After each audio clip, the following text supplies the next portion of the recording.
A'udzu billahi minasyaitonir rajim. Bismillahirrahmanirrahim.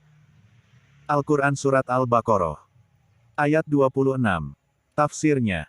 Untuk menolak perkataan orang-orang Yahudi yang mengatakan, apa maksud Allah menyebutkan barang-barang hina ini, yakni ketika Allah mengambil perbandingan pada lalat dalam firman-Nya, dan sekiranya lalat mengambil sesuatu dari mereka, dan pada laba-laba dalam firman-Nya, tak ubahnya seperti laba-laba, maka Allah menurunkan, sesungguhnya Allah tidak segan membuat atau mengambil perbandingan.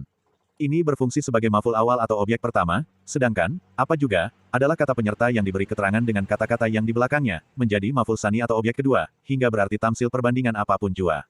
Atau dapat juga sebagai tambahan untuk memperkuat kehinaan, sedangkan kata-kata di belakangnya menjadi maf'ul tsani, seekor nyamuk yakni serangga kecil, atau yang lebih atas dari itu, artinya yang lebih besar dari itu, maksudnya Allah tak hendak mengabaikan hal-hal tersebut, karena mengandung hukum yang perlu diterangkannya.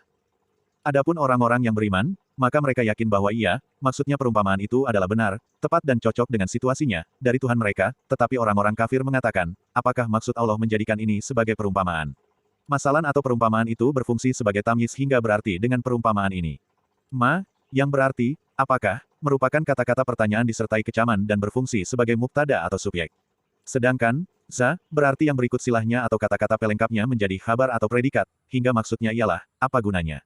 Sebagai jawaban terhadap mereka Allah berfirman, Allah menyesatkan dengannya, maksudnya dengan tamsil perbandingan ini, banyak manusia berpaling dari kebenaran disebabkan kekafiran mereka terhadapnya, dan dengan perumpamaan itu, banyak pula orang yang diberinya petunjuk, yaitu dari golongan orang-orang beriman disebabkan mereka membenarkan dan mempercayainya.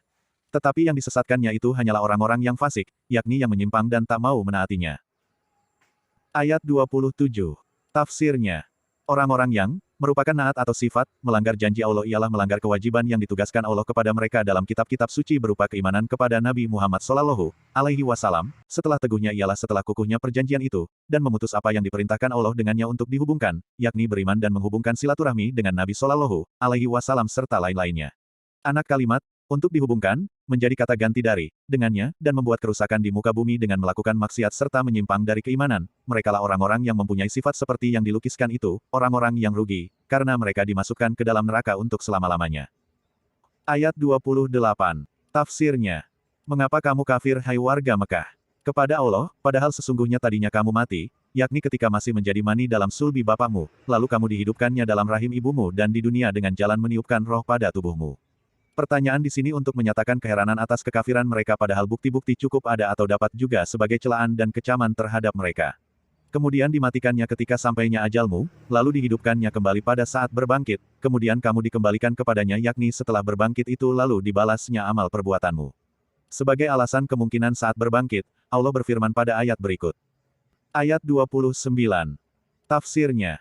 Dialah yang telah menciptakan bagimu segala yang terdapat di muka bumi, yaitu menciptakan bumi beserta isinya, kesemuanya agar kamu memperoleh manfaat dan mengambil perbandingan darinya, kemudian Dia hendak menciptakan pula, artinya setelah menciptakan bumi tadi, langit, maka dijadikannya langit itu.